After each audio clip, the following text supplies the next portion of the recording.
नहीं है ना, सिर्फ एक आप और ये झांसी की जनता। सिर्फ यही दो लोग हैं जो हमारे दिल और हमारे जहान में बसते हैं। बस इसीलिए हम आप पे फ़िदा हैं, और बस यही एक चीज़ है, यही एक चाहत है जिसके लिए हम आप पे मरते हैं, और आखिरी सांस तक हम आप पे मरते ही रहेंगे।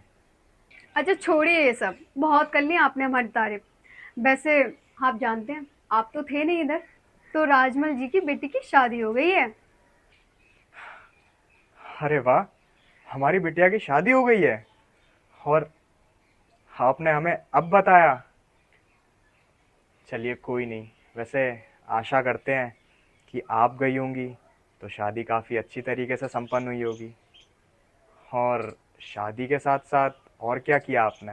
अरे महाराज, आपको कितनी तो चिट्ठियां भेजी थी मैंने, पर आपने तो ध्यान ही नहीं दिया। वैसे सुनिए, हमारे गांव में ना शेर घुसा आया था, हमने उसको मार भगाया, क्योंकि हमने ना अपने गांव की रक्षा करी। अरे वाह, अब रानी लक्ष्मीबाई काफ़ी बहादुर हो गई हैं, और अब तो शेर से भी लड़ने लगी हैं। वैसे काफ़ी अच्छा लगा ये सुन के कि आपने हमारे गांव वालों की रक्षा करी, और सिर्फ इसी वजह से, इसी गुरूर से हमारे गांव वाले आपको इतना मानते हैं, क्योंकि उन्हें पता है कि उनके पास सिर्फ एक ही शेरनी है इस गांव में, वो है रानी लक्ष्मीबाई। अरे महाराज, आपने क्या हमें बच्चा समझा था? हम ना बहुत बहादुर हैं महाराज।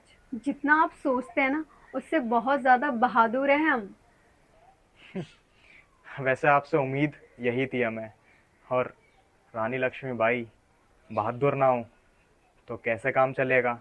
आखिर आपके ऊपर ही तो ये पूरा महल और सारी संपत्ति हम छोड़ के गए थे, तो फिर आपको तो संभालना ही पड़ेगा। और एक छोटी सी बात हम बोलेंगे, अगर आप ना होते ना तो हमारा जीवन भी असफल था, क्योंकि हम इतनी बड़ी संपत्ति और इतनी सारे अस्त्र और अपने दुश्मनों का सामना अकेले कभी नहीं कर पाते। सिर्फ आप ही तो हैं जो हमारी हर जगह सहयोग करती हैं। आप बेचिंतित रहिए राव साहब, हम डट कर सामना करेंगे आपके साथ। और हाँ, हम हमेशा आपका साथ देंगे। आपसे हमें यही उम्मीद रहेगी कि आप हमारा साथ कभी नहीं छोड़ेंगी। जैसे वो सूरज आपको दिख रहा है, ये सूरज कभी उगना नहीं छोड़ता, उसी तरीके से आप हमारा साथ नहीं छोड़ेंगे। हम वचन देते हैं महाराज, ना हमने आपका साथ छोड़ा है और ना कभी छोड़ेंगे।